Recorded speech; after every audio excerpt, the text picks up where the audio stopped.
name is Juan Vides. I'm the founder and host of Winning on Wednesday, a virtual network platform that brings together between 50 to 80 members weekly to share ideas, discuss their business plans, and to get to know each other. WOW encourage the building of relationship before doing business. As I often say, people do business with people they know, like, and trust. And today we have Eric Michael as our guest. I would like to welcome to our show today. Hello, Eric. How are you? Hi, Juan. Thank you very much. Good, good. And listen, I like to start off with, usually I start off with all our meetings before we find out what you do, we want to find out how you got to where you are and how we start this. And let's start with your parents. Let's start with what your parents did for a living. And let's see how they, let's start with that. Sure. Well, my mother was a stay-at-home mom.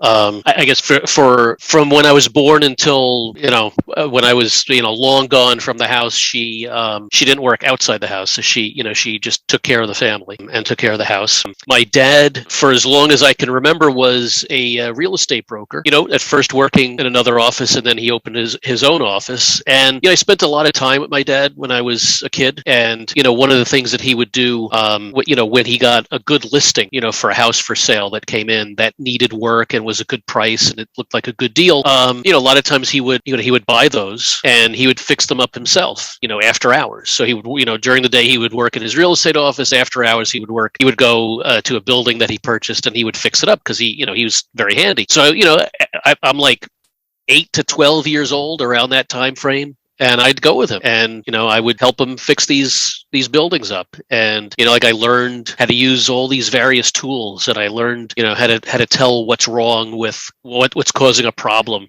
in a piece of property and how you can fix it. And I learned from the way he did it, how to troubleshoot problems and take care of them. And you know what this is all about. They always say it's always good to bring your child to work because they get exposed, about the experiences. Yeah. And this is exactly what happened. That our parents, have good values and they expose us to things here to teach us and educate us. And sometimes by doing this, it often kind of instills with us. And I know that I started working at a very early age. When I was 14, my father put me to work. I was bussing tables at the 14. And since then, I didn't like it, I'll be honest with you. But it kind of instilled like good values in me, good work ethics, Yeah. And I think that's, I attribute that to our parents, that they pass on this good work ethics and values on to us. Yeah. And you don't know how many times I'm doing something and I think back to this was something using a certain tool or implementing a particular type of fix. I remember my dad, like what he would say, and like that's like it's in my mind as I'm doing it, and I hear him to this day telling me how to giving me the instructions. That's amazing. Yeah. That's truly amazing. And tell us, when you were a child, what did you what you want to become when you wanted to grow up?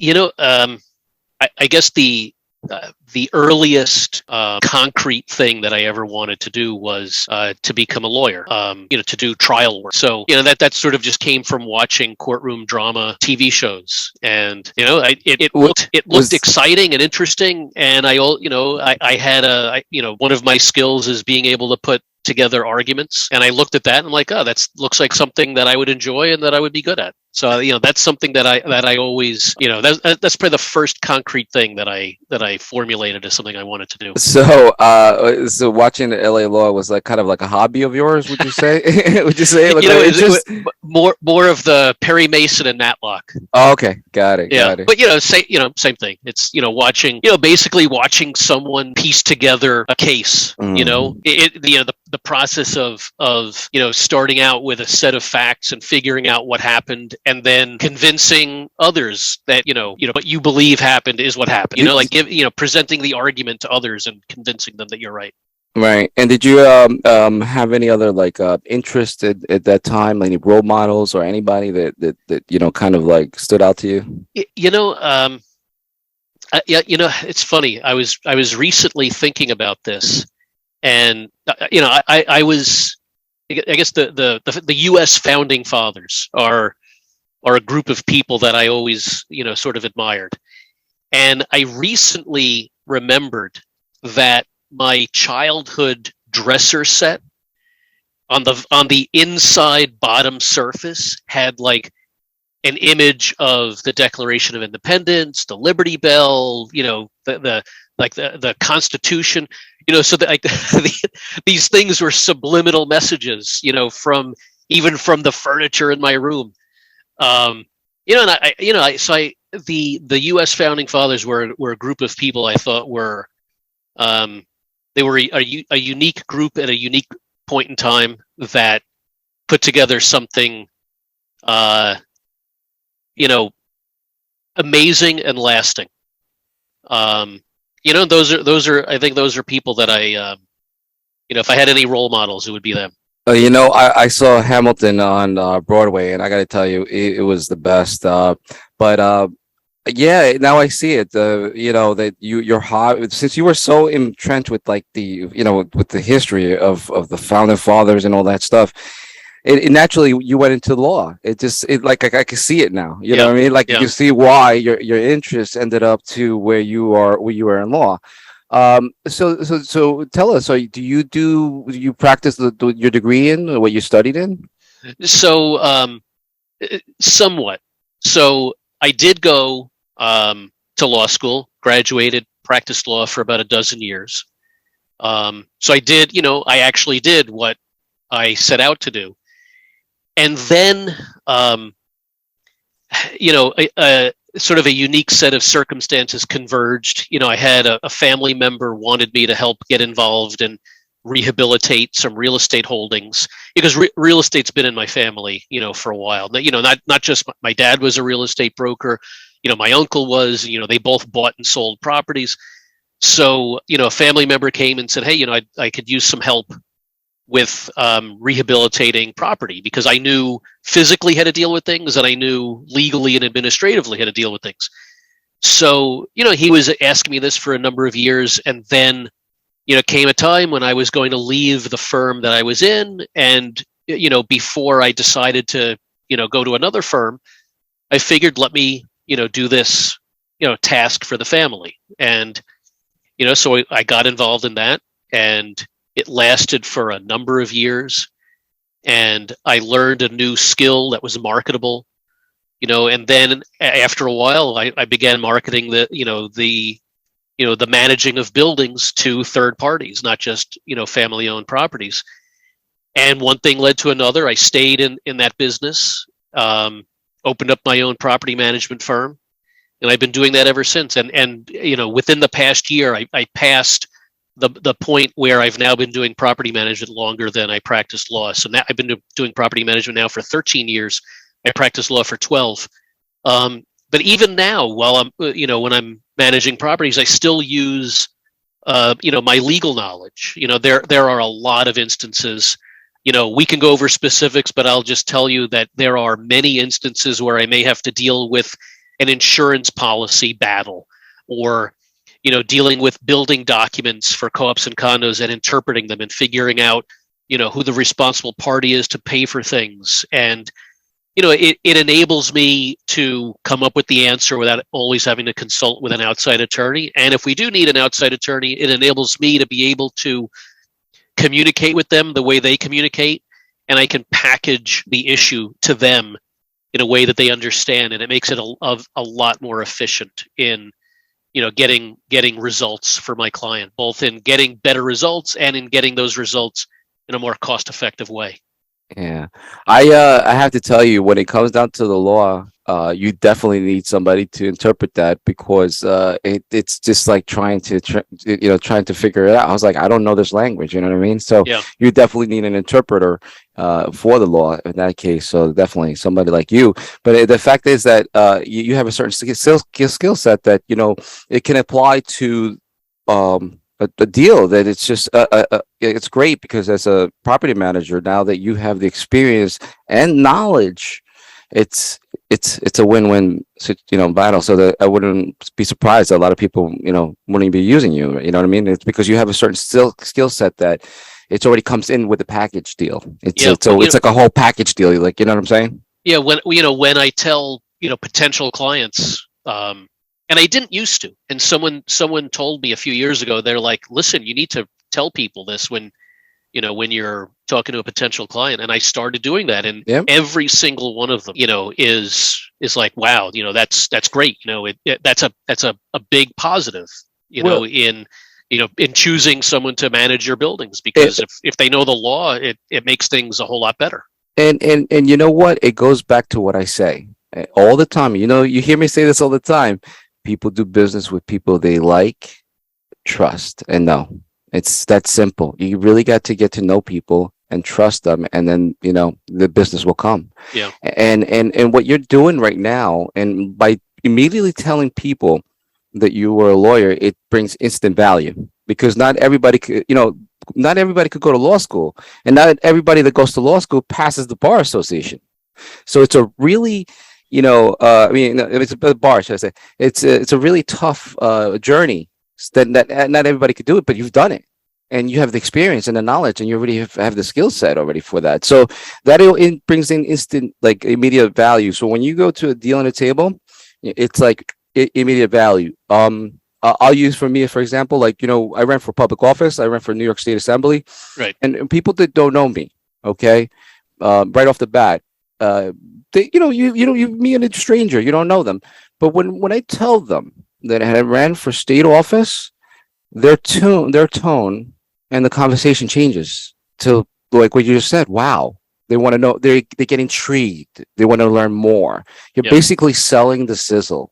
So what you're doing is just telling people value that they want to know more. It's like, why did you not become a lawyer anymore? Like you went through all this journey, all this study, and then all of a sudden you spend all this money, go to law school, and now you're not a lawyer. It's like, wow, like people want to know the story like Yeah. behind that, and actually that brings in more value, and that's great. Wow, like I'm Eric. Every time I talk to you, man, I'm like, you wow me every time, and it's I'm a little biased because I know Eric. We talk all the time, but I discover every time when we talk, every time I discover something new, and you wow me away every time. It's like I'm wowed. I'm like, holy cow!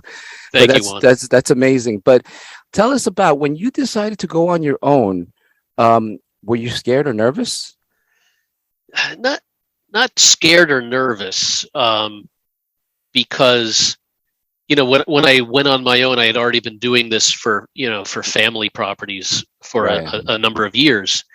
So I knew I had the skill. I guess the biggest issue that I had was I was concerned about how I would generate clients, like how I would communicate to others. How would I get in front of the people who needed to hire property managers? And there's a very small universe of people hiring property managers. You're either an owner of investment property, rental property, or you're a board member for a co-op or a condo. And that's a very small percentage of the population. And then you figure what percentage of those people are actively looking for a new manager. So it's a very small universe. So that concerned me. So I knew it was going to be a slow growth business. But I guess I knew that I had as a base, right, the family property that I was dealing with, and that was generating a living. So I knew that I could, work on building third-party clients slowly, because that's how this business grows. But that, I guess that was a concern. How would I get in front of other people? And I guess I've gotten better at it, because I'm getting a lot more inquiries now than I did when I first started out. But it's a process of planting seeds with a lot of different people. You need to cast a wide net, let everyone know what you're doing. Speak to a lot of people like I speak to you. Just basically tell them what I do and how I do it and what my work style and philosophy is, and eventually it makes its way to the right people, and we make a connection. So. Wow, that's I'm wow. I'm just like I'm trying to process this, and to slowly process all this information. I'm like, wow, this has just been great. We come to this point now, in the meeting that I call the golden nugget. Okay. This is where we leave a valuable piece of information that can help businesses and help other business people become better business persons. Is there any piece of information that you could leave behind?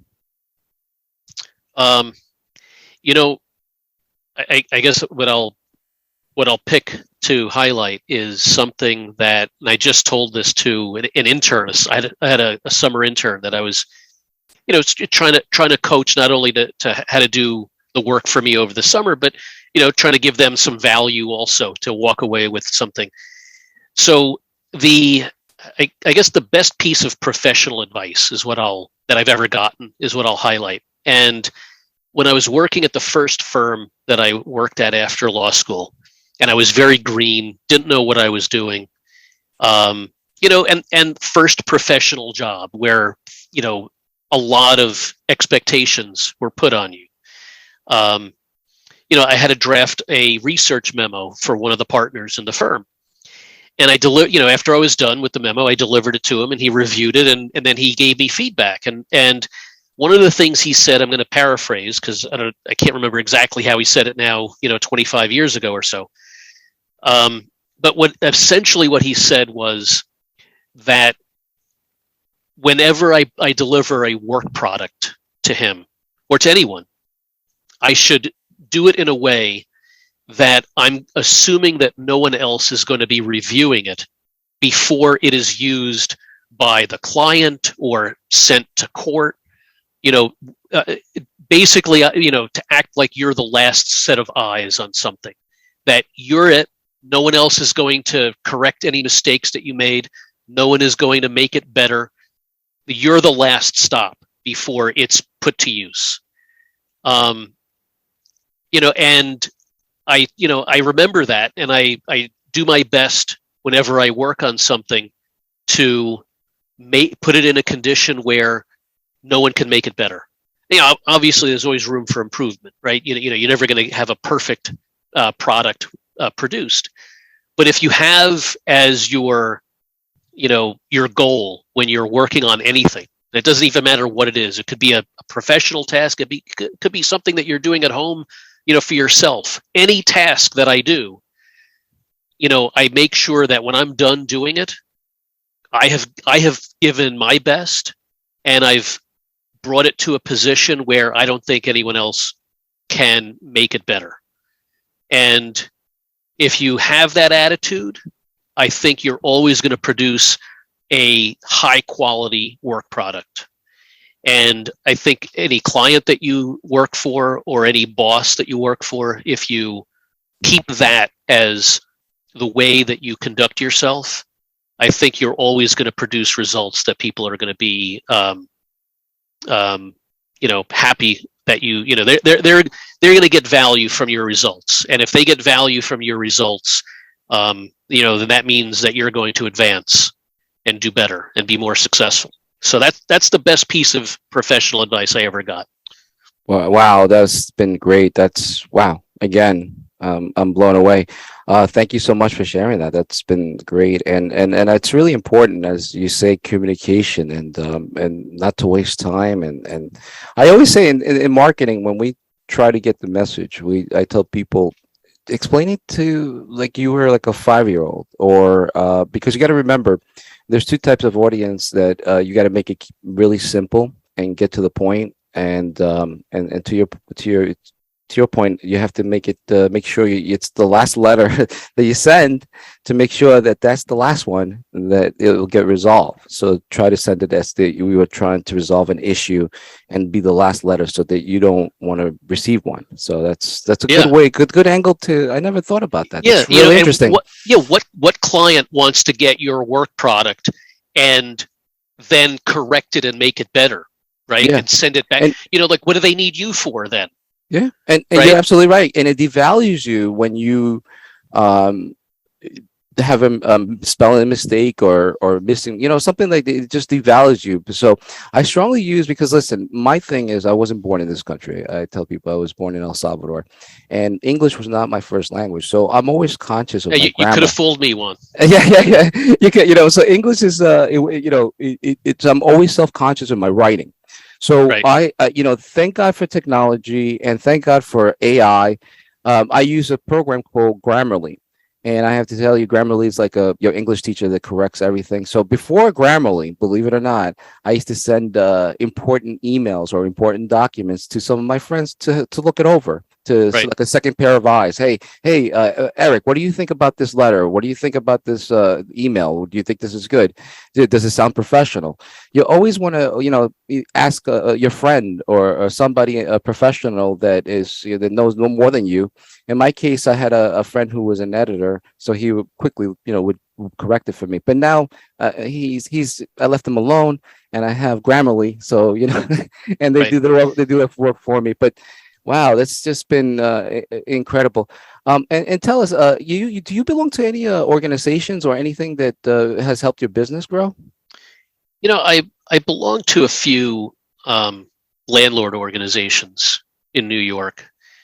Um, they basically they're um, you know groups of landlords that get together, and there's a formal structure to it, and those organizations do things like analyze new laws and regulations that affect property.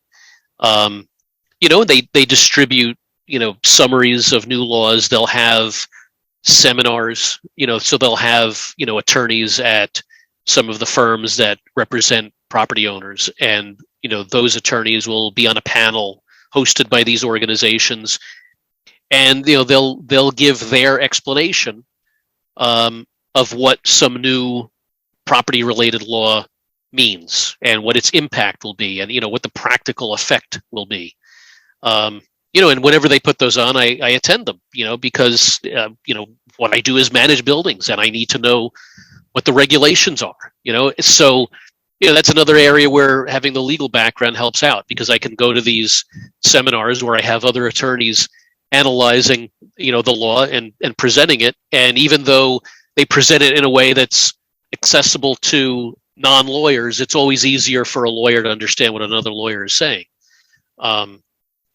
So by attending these seminars that they put on, I keep myself knowledgeable about the current state of the laws that affect properties, and that helps my clients. And eventually, because it helps my clients, it helps my business.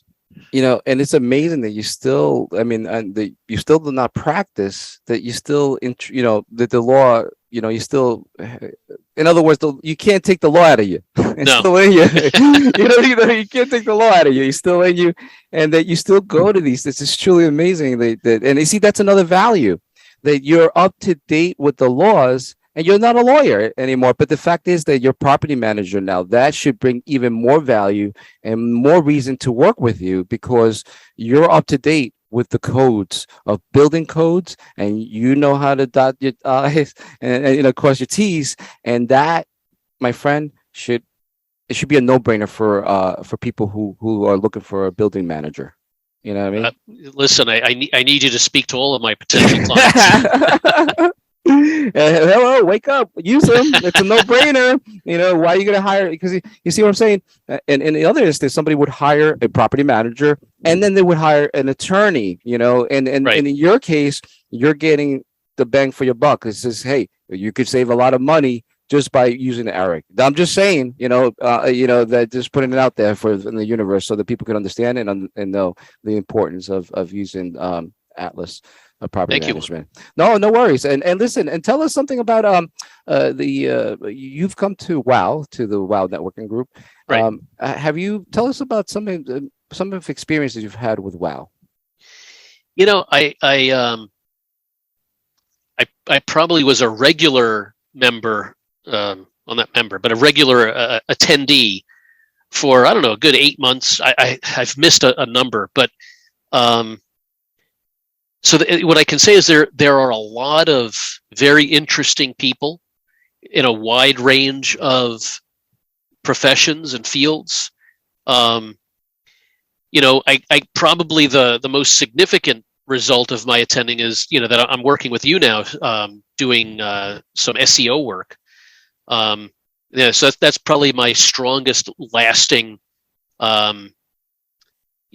relationship and impact of attending WOW meetings. But I also, I met other people, and, typically when I meet people at these events, it's usually someone that, provides a service that I may eventually use for one of my buildings. So, you usually come to these and I wind up meeting people that I might hire rather than people who would hire me. And I've met a number of people in a number of different fields that I have used, to provide service to buildings. So, I've gained value not only to help my business, which you're doing, but also to help my clients by finding service providers for them. Wow. And I guess I met another person there that's helping with some promotional material for me. Yes. Yes. So because there's so many people that come. I remember one time being on one of these meetings, and there was like, correct me if I'm wrong, I think one time it was like 85 people or so. Yeah, 84. The most we had was 84 people. Yeah. So and I was at that meeting, and it was you kept on seeing the number of participants tick up and up and up. Yeah. And I remember you saying, "Oh, everyone, hey, we got 60 members now," and then 2 minutes later, it's like 65. Yeah, it's the beauty, and that's the beauty about getting to you get to expose to so many people in 1 hour. And we're very fast, very quick. Yes. And then I always say people, it's like similar like speed dating. Where can you go and meet 12 brand new business owners or strangers that you could potentially do business, Yeah. And that's the beauty of WOW. So no, that's great. And tell us about your services now. What you offer. I know what you do because obviously I did the website and I'm doing the marketing for you, but Right. tell listeners what you do for a living now. So look, the bottom line is we provide full service property management to residential buildings. And, those residential buildings could be rentals, co-ops, and condos. And by full service management, that's essentially the physical management of buildings, which is probably what everyone thinks of when they think of a property manager. They probably picture someone like with a plunger in their hand and a tool belt, fixing physical issues. But, so a property manager has to deal with all of the physical issues of the building.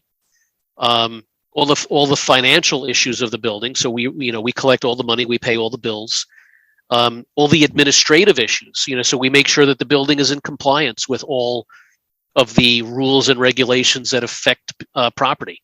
We make sure that we file everything that needs to be filed, and we get all the inspections that need to be got. And then we take care of all the legal management. So if there are any violations or lawsuits involving the building, an eviction proceeding, or any other type of legal proceeding, we have to manage that process. And there's a lot that goes into each one of these. There's a whole lot more than what you might picture on the surface. So that I think that's full service is those four categories: the physical, the financial, administrative, and legal. And we manage properties from what I call an owner's perspective, and it comes from how I got my start. Right, I got started managing family-owned properties. So when you're managing something that you own, you're going to put more time into thinking up the solution to a problem. And you're not necessarily going to say, a problem came up, let me throw money at it, right? An owner is going to put thought into it and come up with, a more efficient solution to things. So we bring that owner's perspective to our management style, and we treat all of the buildings that we manage as though we own them, right? So we manage as though we're an owner rather than as though we're a manager for hire. So even though we are managers for hire, that's not how we manage our buildings. We manage the buildings as though we own them. And it takes more time. I think up front, it takes more time, but I think in the long run, it actually saves us time because, by putting in that extra effort to come up with a more efficient solution, I think the solutions are also more effective.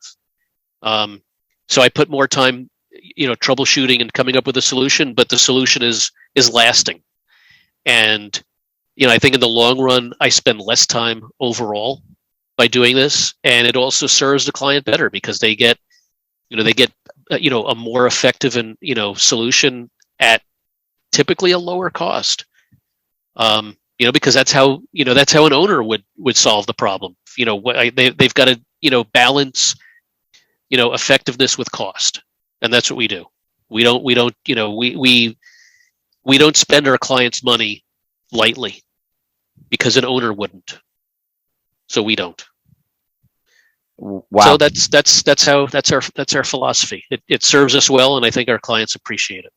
Well, I have to say, wow about that. And really, I really truly mean that in a sense, because the experience that you have, Eric, since you were young, since your father had taught you, passed on the knowledge on to you, through the real estate business, and all your life dealing with real estate, and then, going into law, into your hobby, and and becoming a lawyer, and having that background and your experience, and putting this all together. It's like a no-brainer. It's like I'm surprised. I wouldn't be surprised if people wouldn't use you. Like it's a wow. It's a wow factor, I think, because you have it all. You're exactly what people need at the moment, and I think in this world we need people that care. I think it comes down to people that care and do the right thing and say what they do, because we live in a strange world now that we value on our actions and what we do and in our experience. And Eric, I gotten to know you, and I know you're a customer client, but you're also a friend, and I'm always blown away every time I talk to you. It's truly amazing, and I just want to thank you for coming today. It's just been truly remarkable. And tell us, what is the best way to contact you? Well, Juan, first of all, thank you very much for those kind words. Feeling is mutual.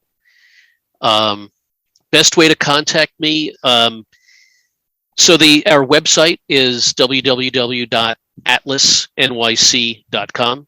My personal email address is Eric, ERIC, @atlasnyc.com. And our office number, which is a great number and is my father's old real estate office line, and it's a specialty number. The office line is 718-768-8888. Very easy to remember, although nowadays people just click on a link on their phone. But for the older generation, it's a sign of an established business. The number is 718-768-8888. Okay, well, thank you so much, Eric. Thank you for coming for our show. And that's all for our episode for today for the Wow Podcast. I hope you enjoyed it today, our special guest, as much as we enjoyed sharing it today. And keep checking our channel for inspiring stories and discuss to help you and your business grow. If you'd like to become a member of Winning on Wednesday, simply visit winningonwednesday.com, scroll at the first time guest button, and follow the directions. And I hope to see you in the next meeting. Take care, Eric. Thank you so much. Thank you, Juan.